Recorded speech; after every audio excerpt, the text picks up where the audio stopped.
हर हर महादेव शंभु काशी विश्वनाथ गंगे। आप सभी का हमारे YouTube चैनल में स्वागत है। और आने वाली 26 फरवरी को महाशिवरात्रि है और यह महाशिवरात्रि का महापर्व हमें महाकुंभ की उस दिन अंतिम स्नान अमृत स्नान रहेगा। तो वह स्नान हमें अपने घर पर जो आपने प्रयागराज जाकर या फिर आपको किसी ने वह गंगा जल अमृतमय जल वह जो आपको दिया, उस जल से कैसे आपको उस दिन स्नान करना है, उस अमृत स्नान का आपको अपने घर बैठे कितना पुण्य लाभ लेना है, किस तरह और किस तरह उसी जल से भोलेनाथ का आपको अभिषेक करना है, किस मंत्रों से उस दिन आपको जो आपने प्रयागराज परम धाम संगम के तट से जो गंगा जी को लेकर आए, उस जल से कैसे स्वयं भी प्रातः स्नान करना है और शिव जी को स्नान कराना है। यही दिव्य जानकारी आज हम आप तक लेकर आए हैं। तो सर्वप्रथम आपकी और हमारी प्रयागराज की यात्रा बड़ी मंगलमय हुई। प्रभु की कृपा से हमारे पितरों के आशीर्वाद से हम उस परम धाम जा पहुंचे और वहां से आपने और हमने उस जल को लेकर आया।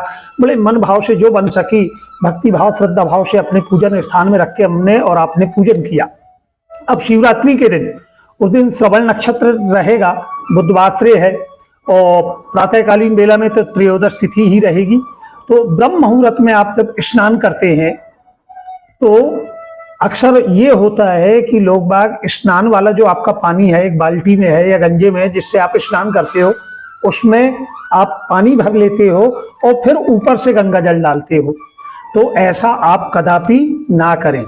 एक खाली पात्र लें, उसमें थोड़ा सा आप गंगा जल डाल लें और उसके बाद उस गंगा जल वाले पात्र में आप पानी पूरा भर लें जितना आपको स्नान करना है।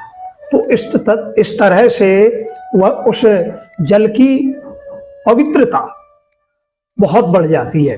पानी में आप गंगा जल ना मिलाएं, गंगा जल में आपको पानी को समाहित करना है और बड़े मन भाव से अपने गुरु मंत्र का मन में ध्यान करते हुए और हर हर गंगे कहते हुए हर हर नर्मदे कहते हुए आपको स्नान करना है।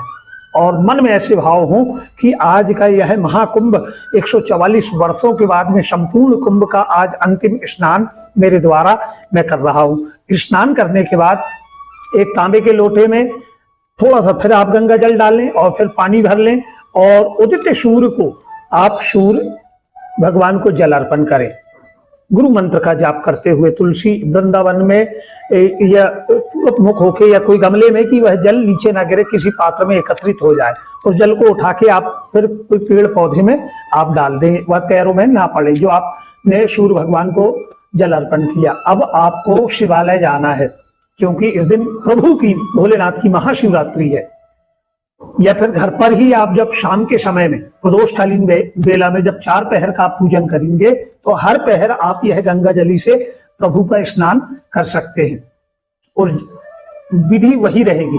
आप एक तांबे के लोटे में 1 चम्मच या 2 चम्मच या 3 चम्मच आपने गंगा जल डाला और फिर दूसरा आप जल डाल के उसे संपूर्ण भरा हुआ आपका लोटा हो जाएगा या जल कुंभ हो जाएगा। और उससे जब आप प्रभु का स्नान कराएंगे उस दौरान आपको मंत्र ओम नमः शिवाय, श्री शिवाय नमस्तुभ्यम, या फिर यह एक बड़ा दिव्य मंत्र है जिसका वर्णन शिव महापुराण में भी आता है, स्कंद पुराण में भी। बड़े मन भाव से आप हरे हरे महादेव शंभु काशी विश्वनाथ गंगे, काशी विश्वनाथ गंगे माता पार्वती संगे, ऐसा कहकर भगवती आदि शक्ति माता और भोलेनाथ का आप बड़े मन भाव से उस गंगा जली से स्नान कराएं।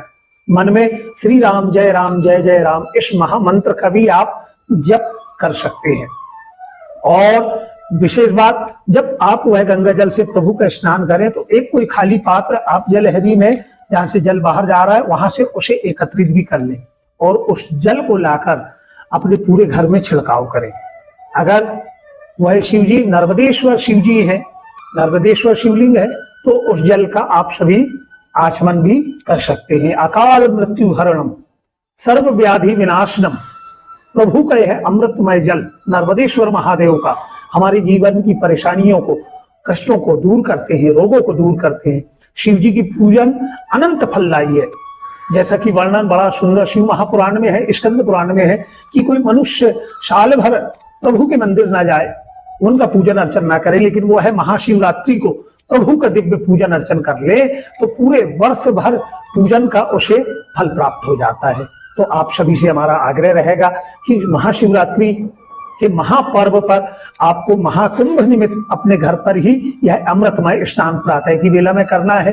फिर उस दिन अगर हो सके तो शिवरात्रि का व्रत धारण करें और जब शिवालय जाएं शिव पूजन करें तो माथे पर त्रिपुंड हो, गले में रुद्राक्ष की माला धारण करें, या आपकी जो रुद्राक्ष हो उस दिन उसे भी गंगा जली से धुलकर, दूध से धुलकर, पंचामृत से धुलकर धूप दीप दिखलाए।